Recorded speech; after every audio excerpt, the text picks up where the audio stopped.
Example 5. Simplify 12a to the 7th minus 6a to the 5th plus 18a cubed over negative 6a squared. Now, one part of algebra is having a good trained eye to recognize a structure and to recognize differences in things. This is of similar nature to this. Obviously, this one looks more complicated. But if I were an untrained observer of algebraic expressions and I looked at that versus this, I might think, well, they're kind of the same kind of problem.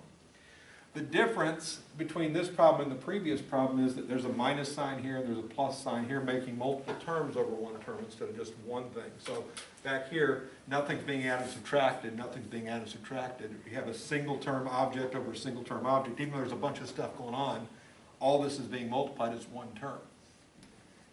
This term minus that term plus that term, that's three different terms being divided by one term. So there's the vision I need you guys to have when you're looking at these things. Is how do these things look like? How are they different? Once you recognize it for what it is, a bunch of stuff over one thing is super easy. Over multiple things is hard. We're not going to have over multiple things because there's no examples like it. So here we go. First object, 12a to the 7th divided by the bottom. Second object, minus 6a to the 5th divided by the bottom. Third object, plus 18a to the 3rd divided by the bottom. If you have multiple objects over one object, you can separate it into three separate fractions, each one being over the bottom. That's how fraction addition works. If I were adding these three objects with one common denominator, I would put it all together on top over that common denominator, right? So if I have everything over one common denominator, I can separate it into each object over the bottom. Each of these problems is what the last problem was, just simpler. This guy can be simplified down to something. This is basically the last step of the process.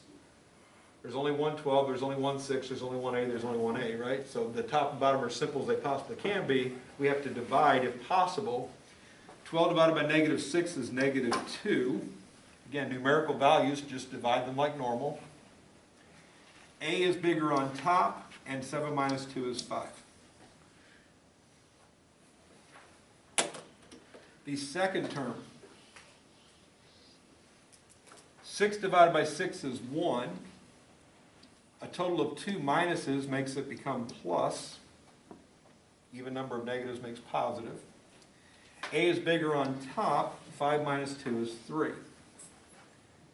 Since everything's getting on top, notice I'm not writing fractional structures here.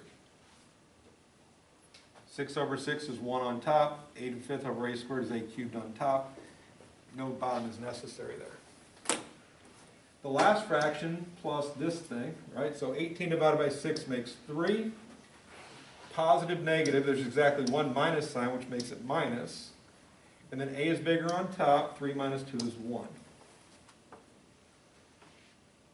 That is the correct answer. And once again, there's nothing else I can do. At this point, it's an addition-subtraction problem. 5 doesn't match, 3 doesn't match 1. The powers don't match. Subtraction and addition is not legal at this point. You can only add and subtract if the powers match. That is the correct answer. Another version of the correct answer, if you get to the point where you're comfortable doing this. A coefficient of 1 is understood. A power of 1 is understood. If you don't want to write those understood ones, you don't have to. So that's how you do that. Look at your structures and follow the process for that structure each time.